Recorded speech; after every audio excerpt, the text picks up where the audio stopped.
Hello friends, എല്ലാവർക്കും നമസ്കാരം. നിങ്ങളെവരും കാത്തിരിക്കുന്ന അലീനയുടെ ഇന്നത്തെ വിശേഷത്തിലേക്ക് എല്ലാ കൂട്ടുകാർക്കും സ്വാഗതം. എല്ലാവർക്കും നല്ലൊരു ദിവസം ആശംസിച്ചുകൊണ്ട് തന്നെ ഇന്നത്തെ വിശേഷത്തിലേക്ക് കിടക്കാം. അപ്പോൾ നമ്മുടെ വീഡിയോ ഇഷ്ടപ്പെടുന്നവർ തീർച്ചയായും ഒരു ലൈക്കും ഒരു ഹൈപ്പും ചെയ്തിട്ട് വീഡിയോ കാണാൻ വേണ്ടി ശ്രദ്ധിക്കണേ. അപ്പോൾ നമുക്ക് നേരെ വിശേഷത്തിലേക്ക് തന്നെ കടന്നാലോ. തുടങ്ങുമ്പോൾ തന്നെ കാണിക്കുന്നത് നമ്മുടെ ശരണ്യയുടെ അച്ഛനും അമ്മയും ശരണ്യനെ ഏറെ വഴക്ക് പറഞ്ഞുകൊണ്ടിരിക്കുകയാണ്. ശരണ്യയുടെ ആങ്ങളെയും ഉണ്ട്. അങ്ങനെ അതും ഇതും ഒക്കെ പറഞ്ഞു. ഏതായാലും നമ്മുടെ ശരണ്യയുടെ അച്ഛൻ പറയുന്നത്, നീ വേറെ ആരെയും ശ്രദ്ധിച്ചില്ല, നീ ഞങ്ങൾ പറയുന്നതൊന്നും കേട്ടില്ല, നീ അലീന പറയുന്നത് മാത്രമാണ് ശ്രദ്ധിച്ചതും കേട്ടതും ഒക്കെ. നിനക്ക് വേറെ വേറെ ഒരു ചിന്തയും ഇല്ലായിരുന്നു. നിന്റെ ഭാവി ഓർത്തില്ല. എന്തിന്? സഹോദരങ്ങളുടെ ഭാവി ഓർത്തില്ല, നിന്റെ അച്ഛനെയും അമ്മയും ഒന്നും ഓർത്തില്ല. നീ പിന്നെ എന്തിനാ അലീനയെ മനസ്സിൽ കൊണ്ട് നടന്നത്? നീ നിന്റെ മനസമാധാനം മാത്രം ഓർത്തു, ബാക്കിയെല്ലാം നീ മറന്നു നിന്റെ മനസമാധാനത്തിന് വേണ്ടി. അപ്പോഴത്തേക്കും നമ്മുടെ ശരണ്യയുടെ അമ്മ പറഞ്ഞു, അതെ ശരിയാ, നീ നിന്റെ മനസമാധാനം ഓർത്തു, അതും ആ അലീനയുടെ വാക്ക് കേട്ടിട്ട് നീ ഞങ്ങളെ എല്ലാവരെയും മറന്നു. നിന്നെ ഇത്രയും വളർത്തി വലുതാക്കി പഠിപ്പിച്ച നിന്റെ അച്ഛനെ അമ്മയും മറന്നു നീ, അല്ലേ മോളെ? നീ അതല്ലേ ചെയ്തത്? ഏതായാലും ഈ സമയത്ത് നമ്മുടെ ശരണ്യ ഒന്നും മിണ്ടാതിരിക്കുക. ഏതായാലും ശരണ്യ പറഞ്ഞു, അപ്പൊ പിന്നെ ഞാൻ സത്യം പറഞ്ഞതാണല്ലേ നിങ്ങൾക്ക് എല്ലാവർക്കും പ്രശ്നമായത്? ഞാൻ കള്ളം പറയായിരുന്നെങ്കിൽ നിങ്ങൾ ഇപ്പൊ എന്നെ എന്നെ ഇങ്ങനെയൊന്നും ചെയ്യില്ലായിരുന്നല്ലോ. ദേ, എന്നെ പോലെ ഇങ്ങനെ അറിയാതെ വന്ന് പെട്ട ഒരാളെ ഞാൻ ചതിക്കണമായിരുന്നു, അല്ലേ അച്ഛാ? അല്ലേ അമ്മേ? അപ്പൊ നിങ്ങക്ക് സന്തോഷമായേനെ. ഞാൻ ചതിക്കുമായിരുന്നെങ്കിൽ എല്ലാവർക്കും സന്തോഷമായേനെ. അതല്ലേ നിങ്ങൾ പറഞ്ഞു വരുന്നത്? ഒരു പാവത്തെ ഞാൻ ചതിക്കണമായിരുന്നു. ഞാൻ അങ്ങനെ പറയുമായിരുന്നെങ്കിൽ നിങ്ങൾ എല്ലാവരും സന്തോഷിച്ചേനെ. ഇപ്പൊ സന്തോഷം കൊണ്ട് തുള്ളി ചാടിയേനെ, എന്നെ കെട്ടിപ്പിടിച്ചേനെ, ഉമ്മ വെച്ചേനെ, വാരി പുണർന്നേനെ. എന്താ നിങ്ങൾക്ക് ഒരു മറുപടി ഇല്ലാത്തത്? നിങ്ങൾക്ക് എന്തുകൊണ്ടാ മറുപടി കിട്ടാത്തത്? അത് നിങ്ങളൊന്ന് ചിന്തിച്ചു നോക്ക്. ഞാൻ ഈ പറഞ്ഞതിൽ സത്യമുള്ളത് കൊണ്ടാ നിങ്ങൾക്ക് മറുപടി കിട്ടാത്തത്. ഈ സമയത്ത് നമ്മുടെ അലീനയുടെ അച്ഛനങ്ങോട്ട് എണീറ്റ് പോയിട്ടോ, അതായത് ഉത്തരം മുട്ടിക്കഴിഞ്ഞപ്പം. അപ്പോഴത്തേക്കാണ് പെട്ടെന്ന് നമ്മുടെ ശരണ്യ പറഞ്ഞത്, ആ ഫോൺ ഒന്ന് തരാമോ, എനിക്കൊന്ന് കോള് ചെയ്യാനാണെന്ന്. അതും ആങ്ങളയോടാണ് പറഞ്ഞത്. ഏതായാലും നമ്മുടെ ശരണ്യക്ക് ആങ്ങള ഫോൺ തന്നെ എടുത്തോണ്ട് കൊടുക്കുകയാണ് കേട്ടോ. അപ്പം ആരെ വിളിക്കാനായിരിക്കും നമ്മുടെ ശരണ്യക്ക്? വേറെ ആരെയല്ല, അലീനയെ വിളിക്കാൻ വേണ്ടിയാണ് ഫോൺ ചോദിച്ചത്. ഈ സമയത്തെ നമ്മുടെ അലീന കിച്ചണിലാണ്. അപ്പൊ കൃഷ്ണമോളും ഉണ്ട്. അപ്പൊ കൃഷ്ണമോള് അലീനയോട് പറയാണ്, ഓ ദേ എന്റെ രോഹിയേട്ടൻ വന്നിട്ട് വേണം എന്നെ ടോർച്ചർ ചെയ്തവരോടും അതുപോലെ കളിയാക്കിയവരോടും ഒക്കെ ഉണ്ടല്ലോ മറുപടി കൊടുക്കാനായിട്ട്. പിന്നെ അമ്മയും കൂടി ഒന്ന് വരട്ടെ. അപ്പോഴത്തേക്കും നമ്മുടെ അലീന പറഞ്ഞു, മോളെ ദേ നമ്മള് തെറ്റൊന്നും ചെയ്തിട്ടില്ല എന്ന് പറഞ്ഞ് ഉറക്ക വിളിച്ചു പറഞ്ഞതുകൊണ്ട് എല്ലാവരും വിശ്വസിക്കണം എന്നൊന്നുമില്ല. എല്ലാത്തിനും സമയമെടുക്കും. രോഹിത്തിന് നമുക്കും അതിലുപരി അവനെ രക്ഷിച്ച സത്യം പറഞ്ഞ ചരണ്യ എന്ന പാവൻ പെൺകുട്ടിക്കും പ്രശ്നങ്ങൾ ഏറെ ഉണ്ടാകും. അവര് എല്ലാ പ്രശ്നങ്ങളും അഭിമുഖീകരിക്കേണ്ടി വരും. അവര് സത്യം തുറന്നു പറഞ്ഞതിന്റെ പേരിൽ ആ പെൺകുട്ടി ചിലപ്പം എല്ലാവരിൽ നിന്നും ഒരുപാട് ഒരുപാട് ചീത്ത കേൾക്കേണ്ടി വരും. അപ്പോഴത്തേക്കുമാണ് പെട്ടെന്ന് നമ്മുടെ അലീനയുടെ ഫോണിൽ ബെല്ല് വരുന്നത്. അപ്പോഴത്തേക്ക് അറിയത്തില്ലാത്തൊരു നമ്പർ. അപ്പൊ ഫോൺ എടുത്തു കേട്ടോ. ഫോൺ എടുത്തിട്ട് ഹലോ എന്ന് പറഞ്ഞു വെച്ചു നമ്മുടെ അലീന. അപ്പൊ ചേച്ചി എന്ന് പറഞ്ഞു മറുഭാഗത്ത്. അപ്പോൾ നമ്മുടെ അലീനയ്ക്ക് പിടികിട്ടി വേറെ ആരുമല്ല, ശരണ്യ ആണെന്ന്. അങ്ങനെ നമ്മുടെ അലീന, അയ്യോ ഇതാരാ, ശരണ്യോ? ഞാൻ ദേ ഇപ്പൊ മോളുടെ കാര്യം കൃഷ്ണമോളോട് പറഞ്ഞതേ ഉള്ളൂ. അയ്യോ മോള് വിളിച്ചല്ലോ. അതെ ചേച്ചി, ഞാനൊരു കാര്യം പറയട്ടെ, എനിക്ക് ചേച്ചിയുടെ കുറച്ച് സംസാരിക്കാനുണ്ട്. അതിനിപ്പോ എന്താ? സംസാരിച്ചോ. അതെ കൃഷ്ണമോളെ, ഞാൻ ഇപ്പൊ വരാട്ടോ എന്ന് പറഞ്ഞുകൊണ്ട് ഫോണും കൊണ്ട് മാറിപ്പോയി. എന്നിട്ട് നമ്മുടെ അലീന പറഞ്ഞു, നീ ഓക്കെ അല്ലേ? ചോദിച്ചു അലീന ചോദിച്ചു, നീ ഓക്കെ അല്ലേ എന്ന്. അപ്പൊ പറഞ്ഞു, അതെ ചേച്ചി ഞാൻ ഓക്കെയാണ്. അല്ല ചേച്ചിയാ എനിക്ക് സത്യം തുറന്നു പറയാനുള്ള ധൈര്യമൊക്കെ പകർന്നു തന്നത്. കൂടുതൽ എനിക്ക് പറയാന് സത്യം പറഞ്ഞു കഴിഞ്ഞിട്ടുണ്ടെങ്കിൽ എന്താണെന്ന് അറിയത്തില്ലായിരുന്നു. പിന്നെ കോടതി വരാൻ നിന്ന് കഴിഞ്ഞപ്പോഴത്തേക്കും സത്യം പറയണോ, മറ്റുള്ളവർ പറഞ്ഞത് പറഞ്ഞാൽ മതിയോ? പക്ഷേ അടുത്ത നിമിഷം തന്നെ എൻ്റെ കൺമുമ്പിൽ ഞാൻ കണ്ടത് വേറെ ആരെയല്ല, ചേച്ചിയുടെയാ. ചേച്ചിയുടെ രണ്ട് കണ്ണുകള്. ആ കണ്ണുകള് എന്തോ എൻ്റെ മനസ്സിൽ പതിഞ്ഞു പോയി. പിന്നെ അതോടുകൂടി എൻ്റെ മനസ്സിലുണ്ടായിരുന്ന ആശയക്കുഴപ്പങ്ങളൊക്കെ അങ്ങ് മാറിയിട്ടോ. കൂടുതൽ സത്യം പറയാൻ എന്നെ പ്രേരിപ്പിച്ചതും ചേച്ചി പറഞ്ഞു തന്ന ഓരോ വാക്കുകളാ. അത് ഇപ്പോഴും എൻ്റെ മനസ്സിൽ കിടപ്പുണ്ട്. എൻ്റെ മനസ്സിൽ കിടക്കുന്ന ഒന്നും, ചേച്ചി പഠിപ്പിച്ചതെന്ന് ഒന്നും പോയിട്ടില്ല. എൻ്റെ മനസ്സാക്ഷിക്ക് ശരിയെന്ന് തോന്നുന്നതാണ് ഞാൻ ചെയ്യേണ്ടത്. ഞാനത് ചെയ്തില്ലായിരുന്നുവെങ്കിൽ ഞാനിപ്പം അനുഭവിക്കുന്ന അതേ വേദന, അതേ ഇതെല്ലാം രോഹിത്തും പേര് നടക്കേണ്ടി വന്നേനെ. ആ കുറ്റബോധം പേര് നടക്കാനേ എനിക്ക് വയ്യ ചേച്ചി. ഒരാളെ എനിക്ക് വെറുതെ കുറ്റപ്പെടുത്താനും ഒരാളെ വെറുതെ എനിക്ക് വലിച്ചെറിയാനൊന്നും പറ്റില്ല. ഞാന് കുറ്റബോധം കൊണ്ട് ചങ്ക് പൊട്ടി ചത്തുപോയേനെ. മോളെ നീ പറഞ്ഞതെല്ലാം എനിക്ക് മനസ്സിലാവുന്നുണ്ട്. എനിക്ക് ഒത്തിരി സന്തോഷമായി. വലിയൊരു പേടി ഉണ്ടായിരുന്നു സത്യം തുറന്നു പറഞ്ഞതിന്റെ പേരിൽ നിന്നെ എല്ലാവരും കുറ്റപ്പെടുത്തുമ്പം അതിന്റെ കാരണക്കാരി ഞാനാണല്ലോ. അതെനിക്കറിയായിരുന്നു. പക്ഷെ അത് അങ്ങനെയല്ലെന്നും ഞാൻ നിനക്ക് വഴികാട്ടി മാത്രമാണെന്നും നിനക്കിപ്പം മനസ്സിലായല്ലോ. നിനക്കത് അറിയാലോ. അത് മതി. അതാ എനിക്കിപ്പം വലിയൊരു ആശ്വാസം. അത് പിന്നെ ചേച്ചി, പക്ഷേ അതൊന്നും ഇവിടെ ആരും മനസ്സിലാക്കുന്നില്ല. ഇപ്പം അമ്മയും അച്ഛനും എല്ലാവരും എനിക്കെതിരെ വന്ന് എന്തൊക്കെയോ പറഞ്ഞുകൊണ്ടിരിക്കുക. ഉം ആണോ മോളെ? നിനക്കെതിരെയാണോ എല്ലാവരും? അതേന്നെ, ഞാൻ കൂടുതലൊന്നും പറഞ്ഞില്ല. കള്ളം പറയണോ എന്ന് മാത്രമേ ഞാൻ ചോദിച്ചുള്ളൂ. അവർക്ക് അതിന് ഉത്തരം ഉണ്ടായിരുന്നില്ല. അവര് അത്രയും നേരം ഒത്തിരി ദേഷ്യപ്പെട്ട് എന്നെ പറഞ്ഞതായിരുന്നു. അപ്പോഴത്തേക്കും അവർ എണീറ്റ് പോയി. പിന്നെ അതിനു മുമ്പ് എന്നെ കുറെ എന്തൊക്കെയോ പറഞ്ഞു. ഞാൻ പ്രതിയെ ചൂണ്ടിക്കാണിച്ചതും അവർക്ക് ശിക്ഷ കിട്ടുമോ എന്നുള്ളതും ആർക്കും ഇവിടെ അറിയേണ്ട കാര്യമില്ല. അതിനൊരു ആകാംക്ഷയില്ല. ഞാൻ നിരപരാധിയെ രക്ഷിച്ചത് മാത്രമാണ് ഇവിടെ പ്രശ്നം.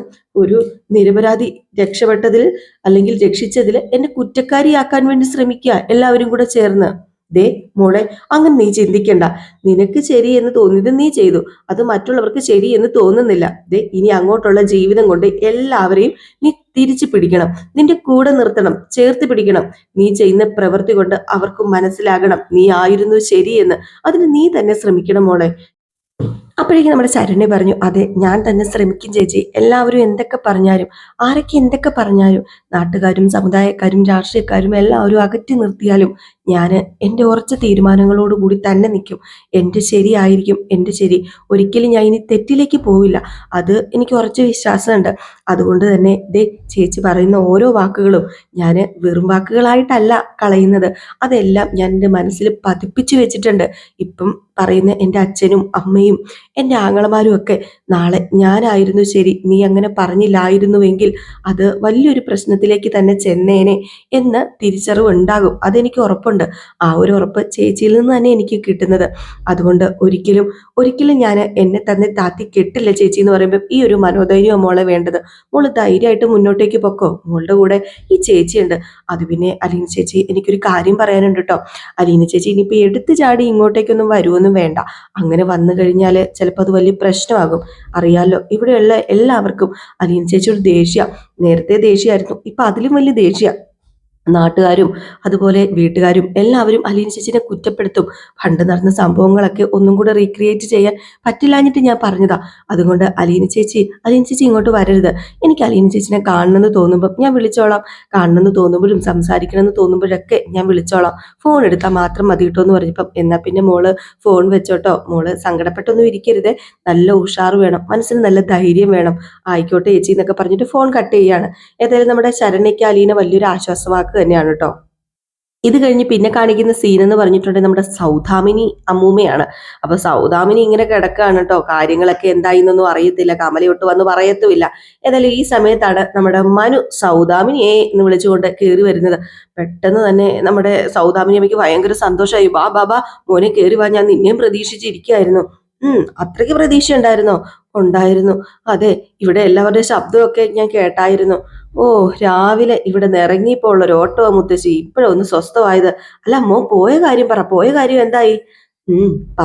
പറയുന്നത് മുത്തശ്ശിക്ക് വിഷമം ഉണ്ടാക്കുന്ന വാർത്തയാണ്. പക്ഷെ ആശ്വസിക്കാനുള്ള വാർത്തയുണ്ട്.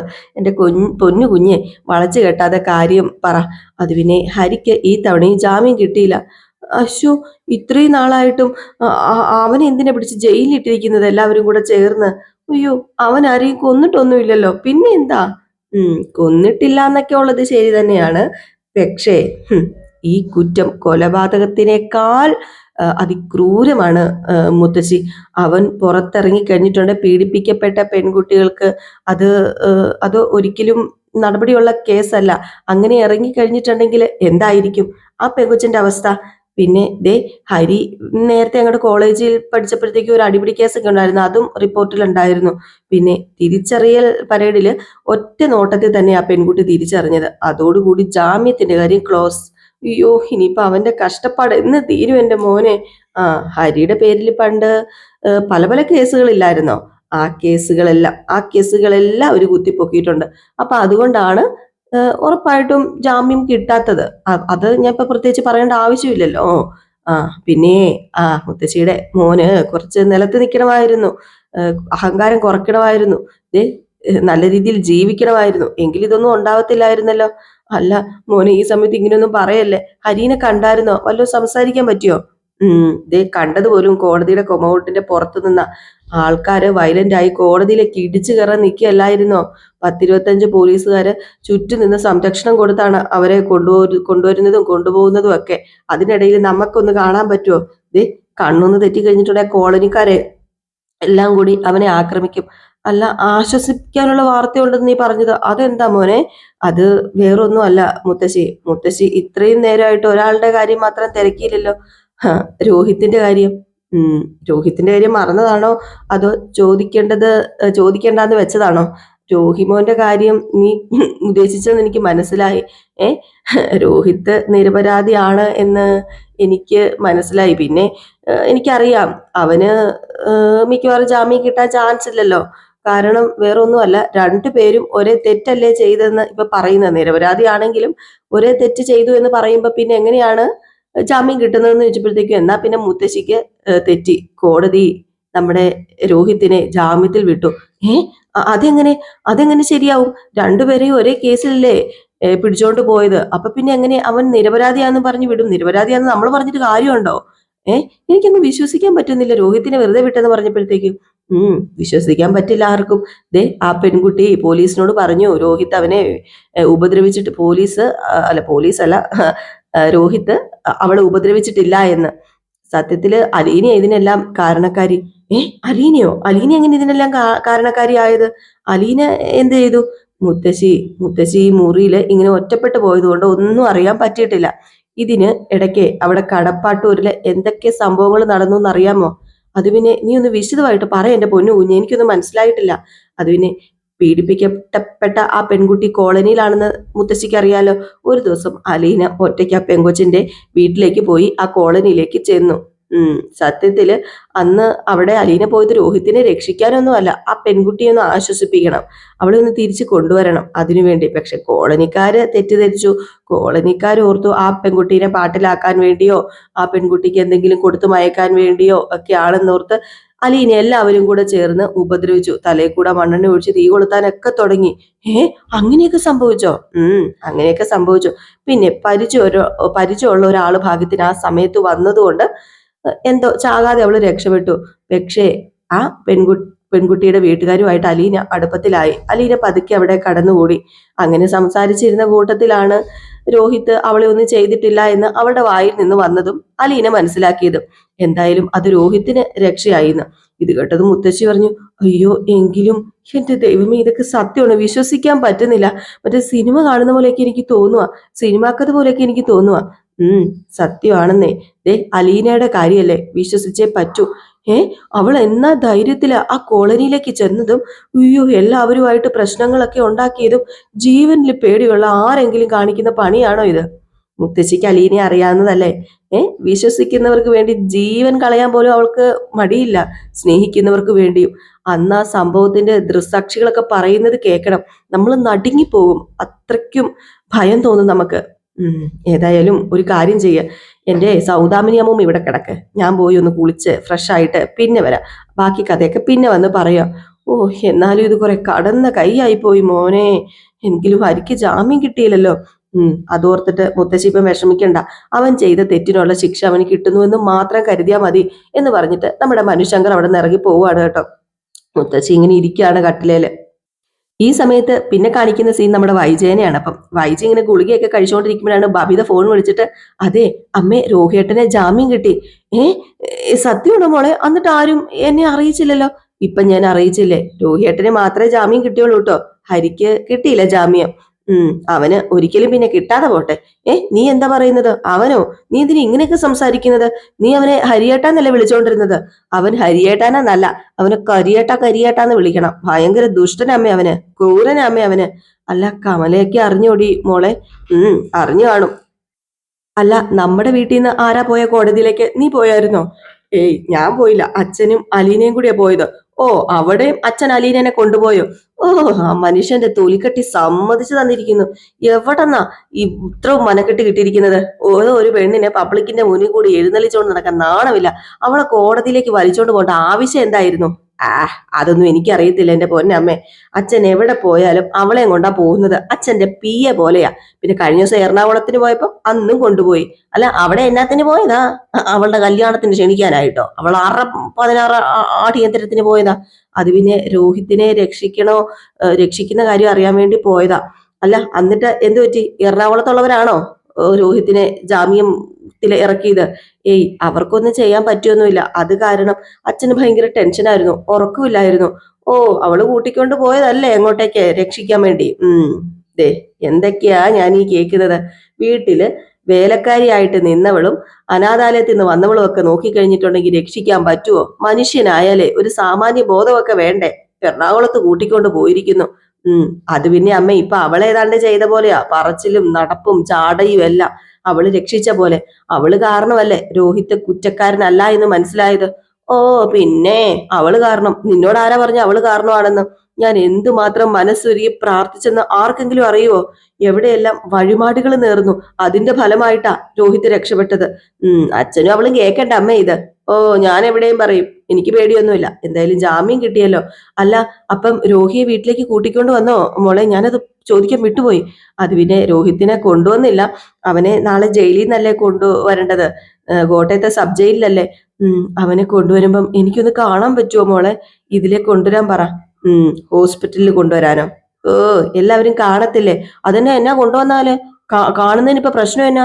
അവൻ തെറ്റുകാരനല്ലാന്ന് തെളിഞ്ഞില്ലേ? അപ്പൊ പിന്നെ എന്നാ പ്രശ്നം? അലീനെ കൂട്ടിയ അച്ഛൻ കൊണ്ടുവരാൻ പോകുന്നത്. അതെ, നീ അതിന് സമ്മതിക്കരുത്. നീ വേണം അച്ഛന്റെ കൂടെ പോകാനായിട്ട്. അവളോട് വീട്ടിലിരിക്കാൻ പറ. അവളെന്തിനാ പോകുന്നത്? നിന്റെ ഏട്ടനല്ലേ രോഹി, നിനക്കല്ലേ അവകാശം. അവളെയും കൂട്ടിക്കൊണ്ട് പോകണ്ടാന്ന് പറ. അച്ഛൻ സമ്മതിക്കുമെന്നൊന്നും അറിയത്തില്ല. നീ ഡ്രസ്സ് ചെയ്ത് ചെന്ന് അങ്ങ് കാറിൽ കയറി അങ്ങ് ഇരിക്കണം. സമ്മതം ചോദിക്കാനൊന്നും നീ നിക്കണ്ട. എന്നാ പിന്നെ അങ്ങനെ ചെയ്യാമേ. എന്നാ പിന്നെ നീ ഫോൺ വെച്ചോ. ഞാനേ കമലയിടത്തിനെ ഒന്ന് വിളിക്കട്ടെ. കമലയിടത്തി ഇപ്പം വല്ലാത്ത പുലിവാലി പിടിച്ചിരിക്കുമായിരിക്കും. അതുമല്ല, ഇപ്പം ദേഷ്യം വന്നിരിക്കുമായിരിക്കും. ഞാനൊന്ന് വിളിച്ചു നോക്കട്ടെ എന്ന് പറഞ്ഞിട്ട് ഫോൺ കട്ട് ചെയ്തു കേട്ടോ. ഈ സമയം വൈജ നമ്മുടെ കമലേനെ ഫോൺ ചെയ്യാനായിട്ട് വീണ്ടും ഫോൺ എടുക്കുകയാണ്. ഈ സമയത്ത് നമ്മുടെ ശിവനെയും കമലേനെയും കാണിക്കാണ്. അവരിങ്ങനെ എന്തോ പോയി അണ്ണാനെ പോലെ ഇങ്ങനെ ഇരിപ്പുണ്ട് കേട്ടോ. പിന്നെ സ്വന്തം മകന് ജാമ്യം കിട്ടാതെ വരുമ്പോഴുള്ള ഒരു അവസ്ഥയെ. അപ്പൊ ഇങ്ങനെ തലയിൽ കൈയൊക്കെ വെച്ചിട്ട് ഇങ്ങനെ ഇരിക്കുകയാണ്. കമലയ്ക്ക് എന്തോ പരിഭവവും പരാതിയും ഒക്കെ ഒത്തിരി ഉണ്ട്, എന്തൊക്കെയോ പറയുന്നുണ്ട്. ഇതിനിടയിൽ നമ്മുടെ മനു സ്റ്റെയർ ഇങ്ങനെ ഇറങ്ങി വരികയാണ്. ഇറങ്ങി വന്നിട്ട് ചോദിക്കുന്നുണ്ട്, ഇങ്ങനെ ഇരുന്നിട്ട് ഇപ്പൊ എന്ത് കാര്യം? ഇങ്ങനെ ഇരുന്നിട്ട് എന്തെങ്കിലും കാര്യമുണ്ടോ? അപ്പോഴത്തേക്ക് ശിവൻ പറഞ്ഞു, അത് പിന്നെ നമ്മുടെ ശ്രമങ്ങളൊക്കെ വെറുതെ ആയല്ലോ മനു. ഹരിയെ പുറത്തിറക്കാൻ പറ്റിയില്ലോ നമുക്ക്. അതൊക്കെ ശരിയാ. ഞാൻ പറഞ്ഞതല്ലേ അമിത പ്രതീക്ഷയൊന്നും വേണ്ട എന്ന്. എല്ലാവരെയും ഞാൻ ഓർമ്മിപ്പിച്ചതല്ലേ. ഇതിങ്ങനെ വരുവുള്ളെന്ന് എന്റെ മനസ്സ് പറഞ്ഞായിരുന്നു. പിന്നെ എന്തിനാ രാവിലെ ഒരുങ്ങിക്കെട്ടി പോയത്? രണ്ടുപേരുടെയും പോക്ക് കണ്ടപ്പോ ഞാൻ വിചാരിച്ചു ഹരിയെയും കൊണ്ട് തിരികെ വരത്തുള്ളെന്ന്. ഇപ്പം അതെങ്ങനെയാ? ഒന്നെങ്കിൽ അച്ഛന് മകനോട് സ്നേഹം